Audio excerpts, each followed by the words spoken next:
Narcotics control bureau इस समय नशा मुक्ति अभियान चला रही है और जिसके तहत वह जगह जगह पर छापेमारी कर रही है। और इसी के तहत एक छापेमारी में और एक जांच में उन्हें जब पता चला कि बॉलीवुड के एक्टर अरमान कोहली इसमें लिप्त हैं, तो उन्होंने पहले पूछताछ के लिए अरमान कोहली को बुलाया और उसके बाद उन्हें गिरफ्तार कर लिया गया। अब नारकोटिक्स कंट्रोल ब्यूरो के जोनल डायरेक्टर समीर वानखेड़े का कहना है कि अरमान कोहली पर और भी कई गंभीर आरोप हैं। क्या कुछ है गंभीर आरोप, और आज अरमान कोहली की कोर्ट में पेशी होनी है।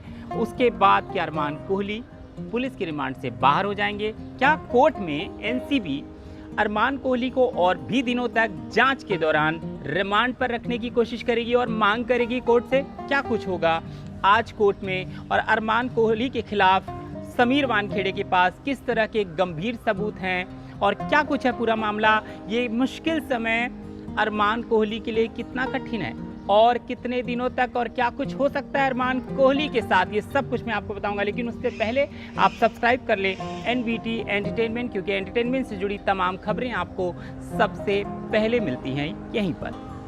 तो अरमान कोहली को एनसीबी ने गिरफ्तार कर लिया है और आज कोर्ट में उनकी पेशी होनी है। जोनल डायरेक्टर समीर वानखेड़े जो नारकोटिक्स कंट्रोल ब्यूरो के हैं, उन्होंने खुलासा किया है कि एक्टर अरमान कोहली पर ड्रग्स के अलावा भी कुछ गंभीर आरोप हैं, जिसके बाद उन्हें हिरासत में लिया गया है।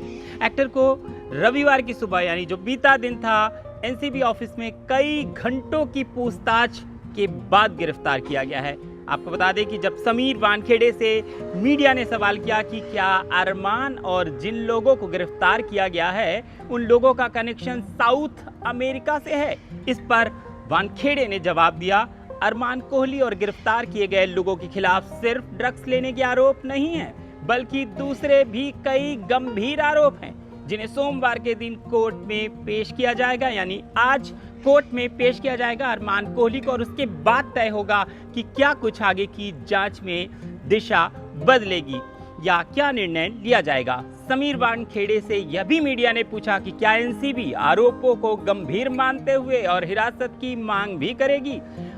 इस सवाल का जवाब देते हुए समीर वानखेड़े ने यह कहा, हम हिरासत की मांग कर सकते हैं, लेकिन इस पर आगे आने वाले दिनों में फैसला होगा। यानी सोमवार को फैसला होगा, कोर्ट की पेशी के बाद फैसला होगा कि उन्हें रिमांड में आगे रखना है या नहीं।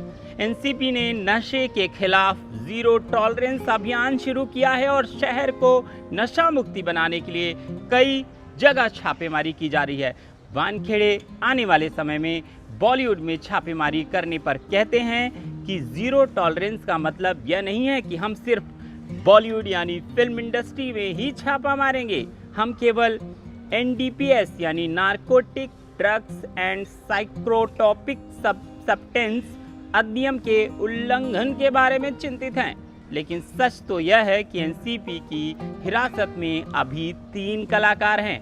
वानखेड़े कहते हैं कि हमारे लिए यह एनडीपीएस अधिनियम का उल्लंघन करने वाले के बारे में है। हमारा मकसद सिर्फ फिल्म इंडस्ट्री में छापा मारना नहीं है।